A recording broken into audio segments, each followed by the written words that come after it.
Hi guys, welcome back to my channel. Today I'm going to be talking about most of the books that I read in September. In September I read a lot of the Fear Street books by R.L. Stine because they were short and quick reads and I was way behind on my goal for the year. Those I will discuss in a video later this month, but for now let's go over the not Fear Street books that I read last month. To start with, I read Clockwork Princess by Cassandra Clare. I enjoyed this book as I've enjoyed the other books in this trilogy, thought it was fine. I will say, I guess, spoilers if you haven't read this series yet. I didn't love so much the ending with Tess being with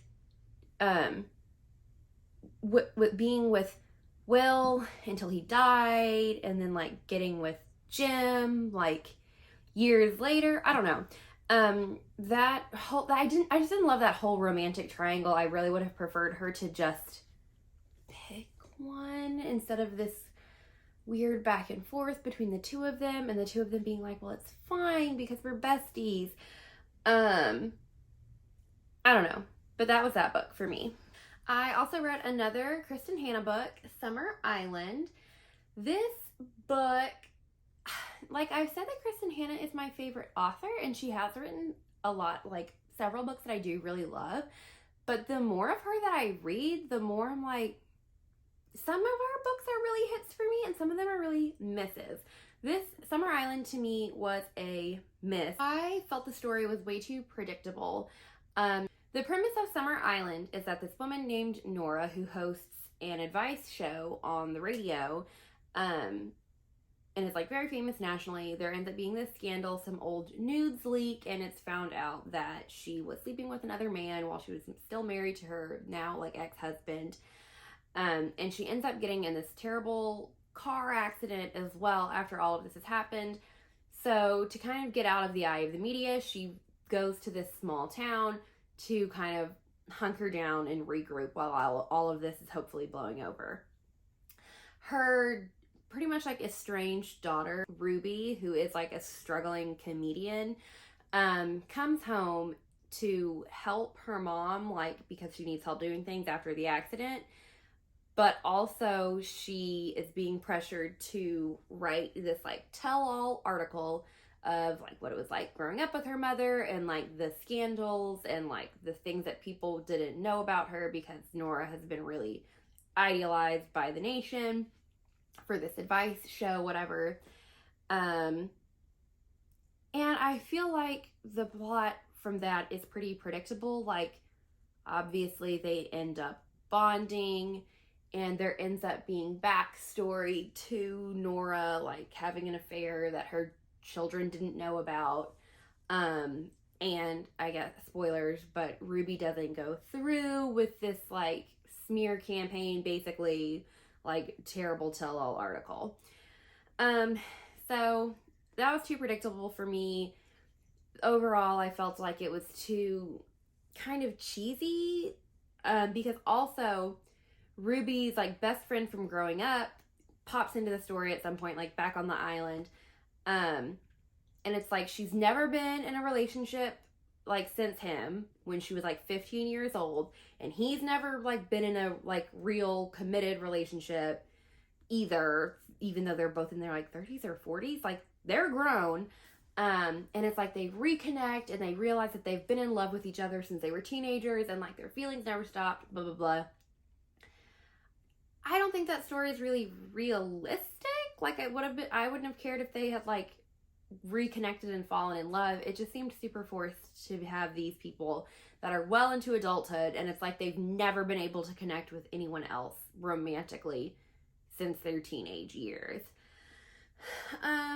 So as usual, Kristen Hanna's writing is beautiful. I felt like that really helped carry the story, but overall, from plot and character perspectives, didn't love the book overall. I also read the new release, The Lights of Prague. The Lights of Prague. This is embarrassing. By Nicole Jarvis. This I really enjoyed. It's about a man named Domek who is a vampire hunter. He's part of like this secret society kind of. And he meets this vampire, Lady Aura, and it's about like she is doing some investigating into the vampire world. There's some kind of something like they're calling a cure for vampirism, where they're going to be able to like be in the sunlight and things again. And Domek is investigating that, obviously from like a different perspective of like the vampire hunter. And the two of them shockingly end up becoming kind of romantically involved. I thought this book was enjoyable. It's like Victorian era, so I felt like it was a really good like atmospheric read for this time of year, and overall really well written. So that I enjoyed this book. I also read The Kingdom of Back by Marie Lu. This is a really interesting historical fiction book. It was a little bit more middle grade than I was anticipating. I thought it was going to be more of a YA book. So it wasn't bad. It was just like a little bit more juvenile than what I'm used to. It is about Nannerl, who is Wolfgang Amadeus Mozart's older sister, who is like a real person, but history kind of forgets her because her brother was such a talented composer. And in this time period, women can't compose. So the story is kind of about their childhood and like the bonds of them being a brother and sister, as well as Nannerl trying to compose through her younger brother so that her music doesn't become lost. And it's called The Kingdom of Back because the children invent this like magical kingdom called the Kingdom of Back, where it's kind of their escape from their life because their father is very controlling, makes them practice a lot. They have to perform their music a lot. And so they kind of make up this kingdom to escape from all of that. So I really did enjoy this book. Again, just a little bit more juvenile than I am used to reading. I also read The Queen of Nothing by Holly Black, closing out the Folk of the Air trilogy. I enjoyed this book more than the middle book. I thought it was cool when I got to the part of the book where I realized the significance of the cover art for this one. I feel like it's kind of hard to summarize the third book in a trilogy without like going all the way back to the beginning. But overall, I did enjoy this trilogy. I thought it was fun.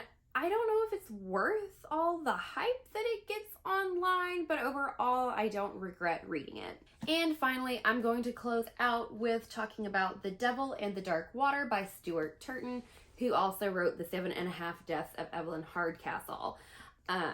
This book, I really enjoyed it. It is adult historical fiction. It is about our two main characters are Errant and Sarah, who are on board a ship bound back to Amsterdam from East Indies. And while they're on board this ship, they're like the crew and passengers and stuff start to be tormented by this demon that they're calling Old Tom. And Errant and Sarah are trying to get to the bottom of this mystery and find out if they're really being like oppressed by a demon or if it's, you know, someone on the crew who's giving everyone a hard time, that kind of thing. I love Turton's writing. The story I found, like, it's a pretty thick book, but I read it pretty quickly. I found it very engaging. Definitely got wrapped up in the mystery. I will say, however, the ending to me, and I think I've seen some other complaints about this, the ending to me fell pretty flat. Like, Turton was, kind of explained everything to you, so in case, I guess, because you couldn't figure it out, I guess, from the perspective that you had, so he kind of explained, like, the mystery, which I didn't especially love, and I still felt a little confused even while he was spoon-feeding me all the answers. And then kind of the resolution for all of the characters, because there are, besides our main characters, there are a lot of characters in this book. I just didn't love the way things got tied up for them. I did really enjoy this book, though. If you like kind of dark, mysterious historical fiction, you'll enjoy this book for sure. All right, so that concludes the books that I read in September. stay tuned for me going over the Fear Streak books. Thanks for watching.